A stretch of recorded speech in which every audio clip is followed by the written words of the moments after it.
இந்த ஒரு கேஸுக்கு எப்படி சொல்றிய சத்து சத்து மாவு சத்து தம்பி எவ்வளவு கேஸ் வச்சிருக்கிற கைய தூக்குனா கேஸ் உனக்கே தெரியுது நான் ஜோபி பசங்க கூட என்ன சொன்னானுங்க கைய தூக்குனா கேஸ் இப்படின்னா கேஸ் அப்படிலாம் சொல்லாத தம்பி அவ்வளவு கேஸ் வச்சிருக்கேன் ஒரு கேஸ் அவ்வளவுதான் நம்ம பசங்களை பேசக்கூடாது என்ன நடந்துச்சோ பேசி முடிச்சுக்கலாம் ஒரு 2 மாசத்துக்கு முன்னாடி வந்து பாத்தீங்கன்னா நம்ம விஜய் சித்து அண்ணாக்கும் டிடிஎஃப்க்கு அவருக்கும் வந்துட்டு பாத்தீங்கன்னா 2 பேருக்கு ஒரு பெரிய கான்ட்ரவர்சி போயிருந்துச்சுங்க.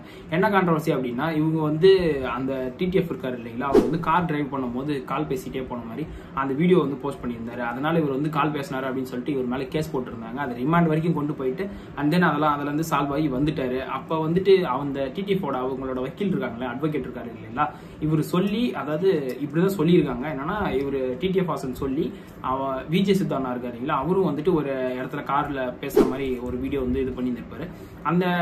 அதை வந்துட்டு இது பண்ணிட்டு இவரும் தான் பேசியிருக்காரு எனக்கு ஒரு சட்டம் உங்களுக்கு ஒரு சட்டமா அப்படின்னு சொல்லி கேட்கற மாதிரி இவர் மேல வந்து கேஸ் வந்து ஒரு கம்ப்ளைண்ட் பண்ணியிருந்தாங்க. நம்ம சென்னை ஹைகோர்ட்ல வந்துட்டு சைபர் கிரைம்ல வந்துட்டு கம்ப்ளைண்ட் பண்ணியிருந்தாங்க.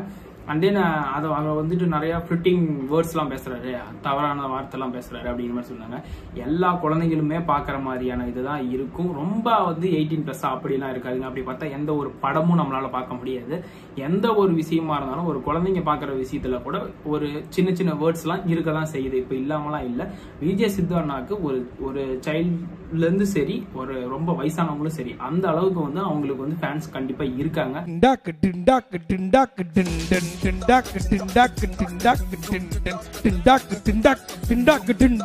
இந்த பாயிண்ட் வந்து அவங்க சொல்றது எல்லாமே நம்மளால ஏத்துக்க முடியாத ஒரு விஷயம். ஏன்னா ஒரு குழந்தைங்க ஒரு ஷோல கூட ஒரு டபுள் மீனிங் பேசுற மாதிரிலாம் கூட இருக்கு. அதனால அது வந்துட்டு குழந்தைங்க பார்க்க இல்லாம ஆயிடுமா? இல்ல வந்து ஃபிட் பண்ற மாதிரி பேசுறாங்க அப்படின்னா ஒரு ஃப்ரெண்ட்ஸ் ஒரு செட் ஆஃப் ஃப்ரெண்ட்ஸ் இருக்காங்க அப்படின்னா அந்த ஃப்ரெண்ட்ஸ் என்ன பண்றாங்க அப்படிங்கிறது தான் அவங்களோட கான்செப்டே. அந்த ஃப்ரெண்ட்ஸ் எப்படி இருப்பாங்க அந்த ஃப்ரெண்ட்ஸ் எப்படி டூர் போவாங்க அவங்க எப்படி இருப்பாங்க அப்படிங்கறத அவங்க கான்செப்டா பண்றாங்க. ஆக்சுவலா அது ஒரு கான்செப்டா இருந்தாலும் பார்க்க நல்லா இருக்கு அப்படிங்கிறதுக்காக எல்லாருமே பார்க்க தான் செய்யறாங்க. என்டர்டைன்மெண்ட் பண்றதுக்காக அவங்களோட கான்செப்டே அதுதான். அதுல வந்து ஃபிட்டிங் வேர்ட்ஸ் எல்லாம் பேசுறாங்க அப்படின்னு சொல்லிட்டு அவங்க வந்து கேஸ் கொடுத்திருந்தாங்க. அவங்க சேனல்லே வந்து யூடியூப் சேனல்ல முடக்கணும் அப்படின்னு சொல்லி கேஸ் கொடுத்திருந்தாங்க. அதுக்கப்புறம் எனக்கு குழந்தைகளை நீங்க ஃபுல்லா புடிச்சிட்டீங்க. டாட்டர்ல பயங்கர ஃபேன். அதுக்கப்புறம் அதுலயே ஒரு சின்ன கிரிட்டிசிசம் கூட இருக்கு. என்னன்னா வந்து உங்க கண்டென்ட் வந்து கொஞ்சம் அடல்ட் மாதிரி இருக்கு. அடல்ட் கண்டென்ட் குழந்தை அதெல்லாம் பிரச்சனையே இல்லை. நாங்க சென்சர் பண்ணி அவங்களுக்கு போட்டு காட்டுறோம். ஸோ நானே ஒரு டைம் பார்ப்பேன். அதுல ஏதாவது இருந்துச்சுன்னா வேண்டாம் பார்ப்பேன். இன்னொரு நல்ல அதெல்லாம் ஃபுல்லா கொரியா சீரியஸ்ல ஃபுல்லாவே பார்த்தா ஸோ உங்களுக்கு என்ன நேச்சுரலா வருதோ அது சூப்பரா நீங்க பண்ணிட்டே இருங்க. இன்னும் நிறைய லெவல் பெரிய லெவல்ல போகணும். எனக்கு அதுதான் ஆசை. அது இல்லைங்க பிரச்சனை. இப்போ வந்து என்ன ஆயிடுச்சு அப்படின்னா 2 மாசம் ஆயிடுச்சு இதுக்கு. இப்போ வந்துட்டு இந்த அஜீஸ் அப்படின்னு சொல்லிட்டு நம்ம டிடிஎஃப் கூட இருக்க டிடிஎஃப் ஃப்ரெண்டு அவங்க என்ன பண்ணியிருக்காங்க அப்படின்னா அவங்க மேல கூட பெருசா சொல்ல முடியாதுங்க. அவங்க வந்து வீடியோ போட்டிருக்காங்க அவங்க சேனல்ல. ரீசெண்டா கார் வாங்குற மாதிரியான ஒரு வீடியோ போட்டிருக்காங்க. இதுக்கு முன்னாடி இன்னொன்னு சொல்லணும். ஏன்னா இதுக்கு முன்னாடி நம்ம சித்தார்னா வந்துட்டு இவங்க டிடிஎஃப் அட்வொகேட் தானே இது பண்ணியிருக்காங்க. இவர் மேல கேஸ் போட்டிருக்காங்க. அதனால டிடிஎஃப் அவங்க அட்வொகேட் வந்து இவங்க மேல கேஸ் போட்டதுனால விஜய் சித்தார்னா வந்து அவங்க ஒரு வீடியோல வந்து ஒரு சின்ன ஒரு லாஸ்ட் வீடியோ எண்டுல ஒரு 20 செகண்ட் டு ஒரு 30 செகண்ட் ஒரு சின்ன ஒரு கான்செப்ட் பண்ணியிருந்தாங்க. என்னன்னா அதுல எனக்கு தெரிஞ்சு அவ்வளவு தகவல் வார்த்தைகள் இல்லை. ஏன்னா நீங்களே அந்த வீடியோ பாருங்க. நான் வீடியோ போடுறேன். அந்த வீடியோல வந்து அவங்க எதனா தப்பா பேசியிருக்காங்களா இல்ல இவங்க டிடிஎஃப் அஜீஸ் கேஜிஎஃப் விக்கி இவங்க போட்டிருக்க வீடியோவும் நான் போடுறேன். யாரு மேல தப்பு இருக்கு அப்படின்னு சொல்லி நீங்களே கூட கமெண்ட்ஸ். இவரு சித்தார்னா வந்துட்டு சொல்லியிருப்பாரு அந்த வீடியோஸ்ல வந்து இந்த மாதிரி கேஸ் எல்லாம் உனக்கு அசால்ட்டுப்பா அப்படின்னு. அப்ப வந்து இவங்க சொல்லியிருக்கும் போது இவங்க சொல்லுவாங்க எது பண்ணாலும் கேஸ் போடுறாங்க அப்படின்ற மாதிரி சொல்லுவாங்க. ஆக்சுவலா எது பண்ணாலும் கேஸ் போடுறாங்கிறது ஒரு சப்போர்ட் பண்ற மாதிரியான ஒரு விஷயம் தான். டிடிஎஃப்க்கு வந்து சப்போர்ட் பண்ற மாதிரியான ஒரு விஷயம் தான் வந்து அதுல சொல்லியிருப்பாங்க. எது பண்ணாலும் கேஸ் போடுறாங்க நான் ஒரு சின்ன பையன் அப்படிங்கிற மாதிரி. ஆனா இப்ப அந்த அஜீஸ் இருக்காங்களா அஜீஸ் வந்து என்ன சொல்லியிருக்கான் அப்படின்னா இன்னொரு வீடியோல இப்ப போட்டிருக்காரு ரீசெண்டா வீடியோ. அவங்க போட்ட வீடியோக்கு ரிப்ளை வீடியோன்னு சொல்லி அவங்க போட்டிருக்காங்க. சத்து மொட்டை மாடி போயிடலாமா? வேணாம் பேசணும். இல்ல சத்து இங்கேயே பேசுவோம். சொல்லுங்க பேசுவோம். சைடிஸ் இல்லையா பரவாயில்லையா? நீ வாங்குற சைடிஸ் நல்லா இருக்காது. சொல்லுங்க என்ன லாப்ரி கீப்ரின்னு சொல்லிட்டேன் தம்பிய. அப்படி ஒண்ணும் இல்ல. நீங்க போல என்ன சேர்த்து கோத்து விட்ட சத்து கேப்பார் பேச்ச கேக்குற மூளை இல்லையா? தம்பிக்கு ஒரு போனை போட்டு கேட்கலாம்ல. இந்த ஒரு கேஸுக்கு எப்படி சொல்றிய சத்து சத்து மாவு சத்து என்னன்னா இந்த கேஜிஎஃப் விக்கி வந்து அவனுக்கு பெரிய ஒரு அவன் என்னன்னே தெரியலீங்க. அவன் தான் பெரிய இது அப்படிங்கிற மாதிரி. இது விஜய் சித்து கூட வந்து ஜோபி பசங்கெல்லாம் வச்சிருக்க அப்படின்னு. ஜோபி பசங்கெல்லாம் வச்சிருக்க அப்படின்னா நீயே ஒரு பெரிய தற்குறி ஜோபிடா. தம்பி எவ்வளவு கேஸ் வச்சிருக்கிற கைய தூக்குனா கேஸ். உனக்கே தெரியுது. நான் ஜோபி பசங்க உங்க கூட இருக்கிறவங்க என்ன சொன்னானுங்க? கைய தூக்குனா கேஸ், இப்படின்னா கேஸ். அப்படிலாம் சொல்லாத. தம்பி அவ்வளவு கேஸ் வச்சுக்கிறேன். ஒரு கேஸ் அவ்வளவுதான். நம்ம பசங்களை பேசக்கூடாது. என்ன நடந்துச்சோ பேசி முடிச்சுக்கலாம். சத்து ஒரு கால் பண்ணி கேட்டிருக்கலாம்ல சத்து? தப்பு ஏமாதான். ஆனா வீடியோக்குள்ள என்ன சேர்த்து கோத்து விட்டுல? நான் கோத்து விடல சத்து. நீ கேப்பார் பேச்ச கேக்குற சத்து. நீ தான்ப்பா போன்ல சொல்லி உன் வக்கீல் தானே சொன்னது. இல்ல சத்து. என்ன ஏமா சொல்றீங்க? நான் என் வேலையை பார்த்துட்டு போறேன். நீ வாங்குவ, ஜாலியா சுத்துவ. எனக்கு அப்படியா? கூட ஒரு நாள் வந்து சுத்தி பாரு, ஒரு 2 கேஸ வாங்கி பாரு சத்து. தெரியும் வழி. சரி, யூடியூப் பிளாட்ஃபார்ம்ல வந்துட்டு அதுலயாச்சும் ஒழுங்கா வந்து நீங்க பேசுறதெல்லாம் பேசிருக்கலாமே. அங்க ஜோபி சின்ன பசங்க எல்லாம் வேலை கடையில வச்சிருந்த, அதுமே ஒரு தப்பான விஷயம் தான். உன் கடையில சின்ன பசங்க வேலை செஞ்சாங்க, நமக்கு எல்லாத்துக்குமே தெரிஞ்ச ஒரு விஷயம் தான். இருந்தாலும் இவங்க என்ன சொல்றாங்க, எதுக்கு சொல்றேன் அப்படின்னா, இப்ப வந்து தவறுதலா பேசுற, நீ வந்து மொட்டை மாடி பார்ட்டி நடத்தாதான் வேலைக்கு ஆகாது, பைக் ஓட்டுறதுதான் வேலைக்கு ஆகும், நீ வந்து பண்ணுவியா? மொட்டை மாடி பார்ட்டி பண்றதுக்கும் பிளாக் பண்றதுக்கு எவ்வளவு செலவாகும், கான்செப்ட் கிரியேட் பண்ணணும், எப்படி பேசணுங்கிறது எல்லாமே எவ்வளவோ விஷயங்கள் இருக்கு. எந்த ஒரு வேலைனாலும் கஷ்டம் தான். அது வந்து வண்டி ஓட்டுறது மட்டும்தான் கஷ்டம், வீலிங் பண்ணி தான் காட்டணும் பசங்களுக்கு, அது மட்டும் தான் கஷ்டம், வீலிங் பண்ணி பசங்களாம் ட்ரிகர் பண்றதுதான் கஷ்டம். நம்ம சும்மா இல்ல பைக் எடுத்து சுத்தது, சும்மா இங்க இருந்து இங்க இப்படி போய் வரியா? அதை விட்டா கலரா லைட்டா போட்டு கீழே உட்காந்துக்கின்னு இப்படி எடுக்கிறதெல்லாம் வேலையாவா சத்து? அதான் 10 வருஷத்துக்கு லைசன்ஸ் கேன்சல் பண்ணிட்டேன்.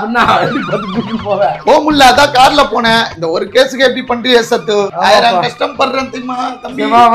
ஒரு வார்த்தை போன போட்டு கேட்கறதுல உனக்கு என்ன குறை? நீ பண்ணியாடா அண்ணன், மத்தவனாச்சும் முதுகுல குத்துனா அண்ணன் சொன்ன, நெஞ்சில குத்திட்டிய சத்து. சத்து நெஞ்சில குத்திட்ட. டிடிஎஃப் நெஞ்சில, டிஎஃப் குத்திட்டே. எல்லாம் பின்னாடி குத்துனாங்க, பல துரோகிகளை பின்னாடி பார்த்தவன். ஆனா ஒரே ஒரு எதிரி அண்ணன் நெஞ்சிலே குத்திட்டே. சாரி டிஎஃப் மன்னிச்சிடுங்க. ஓ சத்து. சரி, மொட்டை மாடில போலாம், குள்ளாயிடலாம், போலாம், மொட்டை மாடி போலாம். நண்பன் ஒருவன் வந்த பிறகு மின்ன சீரகம் என்று சீரகு நட்புக்கு உன் நெஞ்ச நிமித்து வாச்ச எதுக்கு? அண்ணன் என்ன, தம்பி என்ன, சொந்தம் என்ன, பந்தம் என்ன, ஊரை புரிஞ்சுக்கிட்ட சத்துவ தெரிஞ்சுக்கிட்ட கண்மணி பச்சை குழந்தை என்று பாலூத்தி வளர்த்த குத்திட்டானே சத்து. குத்துனானே சத்து. தெரியாம பண்ணிட்டேன். மனுஷன் என்ன விட்டுங்க. குடும்பம் இருக்கு. பாய். எனக்கும் குடும்பம் ஆக போகுது சத்து.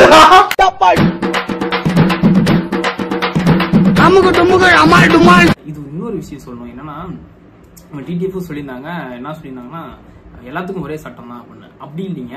இப்ப ஒரு சின்னதா எந்த ஒரு இதுவுமே தெரியாம ஒரு நார்மலா இருக்கிற ஒரு பர்சன் வந்து சொல்றதுக்கும், ஒரு பெரிய இடத்துல, அதாவது செலிபிரிட்டியா இருக்கவங்க சொல்றதுக்கும் வித்தியாசம் இருக்கு. செலிபிரிட்டியா இருக்கவங்கள வந்து ஒரு 10,000 பேர் ஃபாலோ பண்றாங்க அப்படின்னா, நார்மலா இருக்கவங்க பேருக்கு வந்து அவங்க சொல்றதை யாரும் கேட்டுக்க மாட்டாங்க. ஆனா அந்த செலிபிரிட்டி சொல்றத அந்த 10,000 பேரும் ஃபாலோ பண்ணுவான். நம்ம அண்ணன் இப்படி பண்றாரு, நம்ம ஹீரோ இப்படி பண்றாரு அப்படின்னு சொல்லி அவங்க எல்லாமே ஃபாலோ பண்ணுவாங்க. அதை அவங்க பண்றதை நம்ம அப்படியே ஃபாலோ பண்ணுவாங்க, நம்ம கீழே இருக்கவங்களாம் ஃபாலோ பண்ணுவாங்க. அதனால நம்ம பேசுற வார்த்தைகளும் நம்ம செய்யற செயல்களும் நம்ம தான் உஷாரா இருக்கணும். ரீசெண்டா திருப்பதி இஷ்யூஸ்க்குமே கூட அந்த மாதிரி தான். ஏன்னா வந்து திருப்பதியில போய் அந்த இது பண்ணது, இந்த மாதிரியான விஷயம் எல்லாம் கூட, அந்த பிராங்க் பண்றேன்னு சொல்லிட்டு பண்றது, இதெல்லாம் வந்து செய்யக்கூடாத ஒரு விஷயங்கள். இதெல்லாம் வந்து செஞ்சுட்டு நீ வந்து கான்ட்ரவர்சி பண்ணிட்டு இப்ப வந்து நல்ல மாதிரி பேசுறதெல்லாம் நான் டிடிஎஃப் வந்து டார்கெட் பண்ணி சொல்லலை, நான் சொல்லிட்டு கேஜிஃபிக்கு சொல்லிட்டு வரேன். அவங்க வந்து இந்த மாதிரிலாம் சொல்லியிருப்பாங்க. லாஸ்ட்ல என்னன்னா, இப்ப எதுக்கு இதை சொன்னேன் அப்படின்னா, அடுத்து இந்த அஜீஸ் வீடியோல வந்து சொல்லியிருப்பாங்க, இந்த மாதிரி ஜோபி பசங்கள்லாம் வச்சுக்கிட்டு நீ சொல்ற பண்றது, நீ மொட்டை மாடி பாட்டில ஸ்லாக்ஸ் நல்லா இருக்காதுங்கிறது, திரும்ப ஜோபி பசங்களை வச்சுக்கிட்டு அதான் சொன்னானுங்களே, கையை தூக்குனா இது பண்றாங்கன்றது, கேஸ் போடுறாங்கன்னு உங்க பசங்களே சொன்னானுங்களே அப்படிங்கிறது, அவங்க கூட இருக்கவங்கள பத்தி பேசுறது, இந்த மாதிரி கேவலமான வேலையெல்லாம் நீ மட்டும் தான் பண்ணுவேன். சரியா? ஒரு ரெக்வெஸ்ட், இப்ப வீக்லி 4 வீடியோஸ் தான் வந்துட்டு இருக்கு. ஆளுக்கு ஒரு டார்கெட் நோக்கி போயிட்டு இருக்கீங்க. இது மட்டும் கம்மியாவாம மெயின்டைன் பண்ணா மனுஷன் சல்யூட். உங்க அவர் பேரை வந்துட்டு விஜய் சத்துமாவு அப்படின்னு சொல்லிட்டு நீ பேசுறதெல்லாம் ஃபர்ஸ்ட் கலாய்க்கிற மாதிரி இருக்கா? இது என்ன ஜோக்கா? இது பேரு இதெல்லாம் ஜோக்குன்னா யாருன்னா நம்புவானா? இல்ல யாரா சிரிப்பானுங்களா நீ பண்ற ஜோக்குலாம்? ஃபர்ஸ்ட் இந்த ஜோக்கு இல்ல ஜோக் இல்லையா? அந்த மாதிரி நீ தாண்டா ஒரு பெரிய தற்குறி. நீ ஏன்டா நீ வந்து இவ்வளோ இது பண்ணி இந்த அவரை பற்றிலாம் பேசுறதுக்கு உனக்கு என்னன்னே தெரியல. அவர் ஃபர்ஸ்ட் இதெல்லாம் கண்டுக்க கூட மாட்டாரு, அது எனக்கு தெரியும். இருந்தாலும் வந்து சொல்கிறேன், இதுக்கு வந்து ரிப்ளை வீடியோ வந்து வேணும் அப்படின்னு சொல்லிட்டு நிறைய பேர் வந்து விஜய் சித்தார்னாக்கா அந்த வீடியோ வந்து டேக் போட்டுட்டு இருந்தாங்க. இந்த மாதிரி ரிப்ளை வீடியோ வேணும் இதுக்கு அப்படின்னு சொல்லிட்டு. ஆனா இவங்க என்ன சொல்றாங்க அப்படின்னா, அவங்களுக்குள்ள நடக்கிற பிரச்சனைகளை நீ யாரு ஜோபி ஃபர்ஸ்ட் தடிய நீ வந்து தடியா போய் இந்த காது குறைய படிச்சு இவ யாரா காது குறைய படிச்சு குறுகுறுன்னுட்டு அப்படின்ற மாதிரி இவனே தாட்டா 400 கோடி தான் உள்ள பூந்துக்கிட்டு இது பண்ணிட்டு பிரச்சனை பண்ணிட்டு இருக்கான். டிடிஎஃப் அண்ணாக்கு நான் என்ன சொல்றேன்னா, அவர் வந்து சொல்லியிருப்பாரு எல்லாத்துக்கும் ஒரே சட்டம் தான் அப்படின்ற மாதிரி. அதான் சொல்லியிருப்பாரு எல்லாத்துக்குமே ஒரே சட்டம் தான், அது கண்டிப்பா மீற முடியாது. ஆனா என்ன அப்படின்னா, இப்போ வந்து ஒரு வீட்டுல ஒரு அப்பா இருக்காருன்னு வச்சுக்கோங்க, நம்ம ஒரு பையனா நம்ம இருக்கோம். வெளியால் வந்து யாருன்னா எதனா சொன்னாங்க அப்படின்னா நம்ம கேட்டுக்க மாட்டோம். ஆனா நம்ம அப்பா சொன்னா நம்ம அதை கேட்டுதான் ஆகணும் அப்படின்னு இருப்போம். இந்த மாதிரிதான், அதாவது நீங்க வந்து ஒரு அப்பா அந்த மாதிரியான இதை சொல்றேன். ஃபேமிலியில எத்தனை பேர் இருக்காங்க அப்படின்னா, ஒரு அப்பா சொல்றாங்கன்னா அவங்க எல்லாமே கேட்டுப்பாங்க அந்த பாசத்துல அடிப்படையில. வெளியில இருக்கவங்க யாரும் வந்து சொன்னாங்கன்னா கேட்டுக்க மாட்டாங்க. அந்த மாதிரி தான் உங்களுக்கு ஃபேன் பேஸ் இருக்காங்க இல்லைங்களா, உங்களை பார்த்து தான் அவங்களும் இருப்பாங்க. அப்படிங்கும்போது அது ஒரு பெரிய இன்ஃப்ளூயன்ஸ் ஆகும். அதனாலதான் வந்துட்டு நீங்க ஏதோ ஒண்ணு பண்ணும் போது அது பயங்கரமா ட்ரெண்ட் ஆகி ரீச் ஆகிறதுனாலதான் உங்களுக்கு வந்து அந்த பர்சனலா அந்த இஷ்யூஸ் எல்லாமே வர்றது. அதனால அவர் கூட சொல்லியிருந்தாரு, டிடிஎஃப் கூட சொல்லியிருந்தாரு. அவர் என்ன சொல்லியிருந்தாரு அப்படின்னா, எனக்கும் சித்தானாக்கும் எந்த பிரச்சனையும் இல்லை, அவரு எனக்கு ரொம்ப பிடிக்கும். வீடியோஸ்ல இந்த மாதிரி கேஸ் ஆனதை வந்து தெரிஞ்ச உடனே நான் ஃபர்ஸ்ட் அட்வொகேட்டுக்கு ஃபோன் பண்ணி கால் பண்ணி நான் வந்து சொன்னேன், இந்த மாதிரி கேஸை வாபஸ் வாங்க சொல்லியிருந்தேன். அது வாபஸ் வாங்குறது என்னோட பொறுப்பு அப்படின்ற மாதிரி அவர் வீடியோ போட்டிருந்தாரு. ஆனா அவர் வீடியோ போட்டு அந்த பிரச்சனையெல்லாம் முடிஞ்சிருச்சு. ஸோ வந்து மதன் கௌரி அண்ணா மேலே கேஸ் கொடுக்குறேன்னு சொன்னாங்க. எதனாலன்னா, மதன் கௌரி அண்ணா வந்து பார்த்தீங்கன்னா ஏதோ ஒரு ஆடியோ பென்சோ காரில் வந்து பார்த்தீங்கன்னா 160 ஓட்டியிருப்பார். ஒரு கையில் வந்து பண்ண வீடியோ எடுத்துகிட்டு ஒரு கையில் வந்து கார் ஓட்டியிருப்பார். ஸோ அந்த கிளிப்பை எடுத்து அந்த கிளிப்பை வச்சு கம்ப்ளைண்ட் பண்ணுறேன்னு சொன்னாங்க. நான் தான் வந்து பண்ண அவ்வளோ ஸ்ட்ராங்காக இருந்தேன். விஜய் அண்ணாவை மட்டும் வந்து பண்ணால் மிஸ் ஆகிட்டாரு, அதனால தான் வந்து பண்ண அவங்க மேலே கேஸ் போட்டாங்க. பட் அந்த கேஸ் வாபஸ் வாங்குறது என்னோட பொறுப்பு. அவருக்கு டிடிஎஃப் அண்ணாக்கு அவருக்கும் வந்துட்டு நான் பெரிய ஆட்சாப் கொடுக்குறேன். ஏன்னா அவர் வந்து சின்ன வயசுல இருந்து ஒரு சின்ன பையனா இருந்து இவ்வளவு பெரிய இடத்துக்கு வளர்ந்து வர்றது எல்லாமே ரொம்ப கஷ்டமான ஒரு விஷயம். எல்லாருமே வயசானதுக்கு அப்புறம் ரொம்ப ட்ரை பண்ணி சின்ன வயசுல ட்ரை பண்ணி தான் வயசானதுக்கு அப்புறம் இது பண்ணுவாங்க. இவர் ரொம்ப சின்ன பையன்லேயே ட்ரை பண்ணி ஒரு பயங்கரமா வந்திருக்காரு அப்படிங்கறதே ஒரு பெரிய இடத்துக்கு இந்த வயசுலயே வந்திருக்காரு அப்படிங்கிறது ஒரு மிகப்பெரிய ஒரு விஷயம். அதனால அவருக்கு எப்பயுமே ஒரு ஆட்சப் கொடுப்பேன் நான். ஆனா இந்த அவர் விட்டுட்டு போன ஒரு விஷயத்த இவனுங்களோட ஃப்ரேமுக்காகவும், இவனுங்க ஒரு ட்ரெண்ட் ஆகணும், இவனுங்க பேசணுங்கிறதுக்காகவும், ஒரு கண்டென்ட்டுக்காகவும் இவனுங்க எடுத்து இந்த இது பண்ணி வீடியோ போட்டு போடுறானுங்க இல்லைங்களா, அதுதான் வந்து அதாவது அவங்களே கம்முன்னு இருந்தாலும் இவனுங்க கம்முன்னு இருக்க மாட்டானுங்க அப்படிங்கிற மாதிரிதான் வந்துட்டு இவங்க பண்ணிட்டு இருந்திருக்கானுங்க. இந்த இதுல யார் பண்ணது ரைட்டு, யார் பண்ணது தப்பு அப்படின்னு நீங்களே கமெண்ட் செக்ஷன்ல கமெண்ட் பண்ணுங்க. இந்த மாதிரியான live events, cinematic videos, motivation videos உங்களுக்கு டெய்லி வரணும் அப்படின்னா லைக் பண்ணுங்க, ஷேர் பண்ணுங்க, சப்ஸ்கிரைப் பண்ணுங்க. அப்படியே பக்கத்துல இருக்க பெல் ஐக்கனை கிளிக் பண்ணுங்க. பாய்.